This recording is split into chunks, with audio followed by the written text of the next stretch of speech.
से रुचि रखते हैं तो उनके लिए ये आवेदन आमंत्रित किए गए हैं।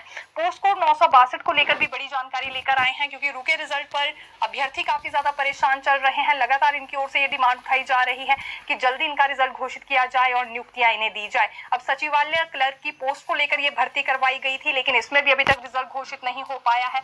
हालांकि यहाँ अभ्यर्थियों का कहना है कि भले ही इसमें पेपर लीक मामले को लेकर एफआईआर दर्ज हुई हो, लेकिन इसका एक दायरा सीमित है, तो ऐसे में कंडीशनल नियुक्ति इन्हें दे दी जाए। अपनी इस मांग को लेकर अब ये राजधानी शिमला आ रहे हैं सभी अभ्यर्थी और बड़ा प्रदर्शन करने वाले हैं। हालांकि चेतावनी तो इन्होंने ये दी थी कि सचिवालय के बाहर प्रदर्शन करेंगे, लेकिन सचिवालय की अनुमति इन्हें नहीं दी गई है, इसलिए अब डीसी ऑफिस के बाहर ही इनकी ओर से प्रदर्शन होगा। एडीएम लॉ एंड ऑर्डर की ओर से कुछ एक शर्तों के साथ इन्हें ये फिलहाल अनुमति दे दी गई है। अगले कल ये भी गरजने वाले हैं।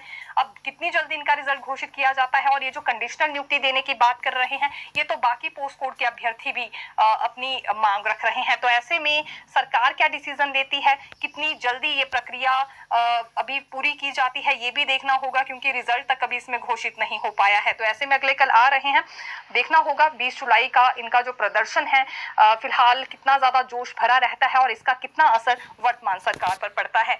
वहीं विभिन्न 26 पोस्ट कोर्स को लेकर भी बड़ी जानकारी देना चाहेंगे, क्योंकि हमीरपुर कर्मचारी चयन आयोग के भंग होने के बाद जब लोक सेवा आयोग को सभी पोस्ट कोर्स का जिम्मा दे दिया गया था, तो वो पोस्ट कोड जो कि जांच के दायरे से बाहर है, उन्हें लेकर विजिलेंस ब्यूरो से क्लियरेंस मांगी थी लोक सेवा आयोग ने, यानी कि एक तरह से क्लियर तौर पर एनओसी की मांग उठाई थी।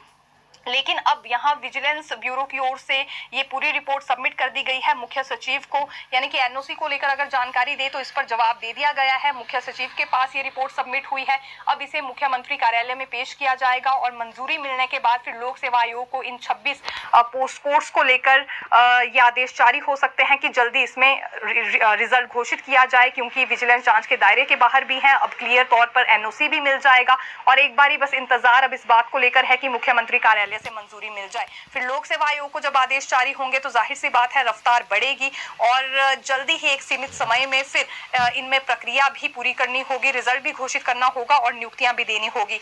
हालांकि ये परिणाम इसी बात का है जो अभी एक रोज पहले बैठक हुई थी। दरअसल कार्मिक विभाग के जो नए सचिव हैं डॉक्टर अमनदीप जी, इनकी ओर से ही एक बैठक बुलाई गई थी लोक सेवा आयोग के सचिव के साथ। इन्हीं मसलों को लेकर इन्होंने चर्चा की थी और उसी में इस बात का जिक्र भी हुआ था कि आखिरकार कौन से ऐसे पोस्ट कोर्स हैं जो कि अभी विजिलेंस जांच के दायरे से बाहर है और अभी तक क्यों इन पर एनओसी नहीं मिल पाया है। तो अब देखा जा सकता है क्लियर एनओसी एक तरह से दे दिया गया है। अब यहाँ सीएम कार्यालय से जैसे ही मंजूरी मिलती है उसके बाद फिर लोक सेवा आयोग को आदेश जारी होने वाले हैं। तो ये भी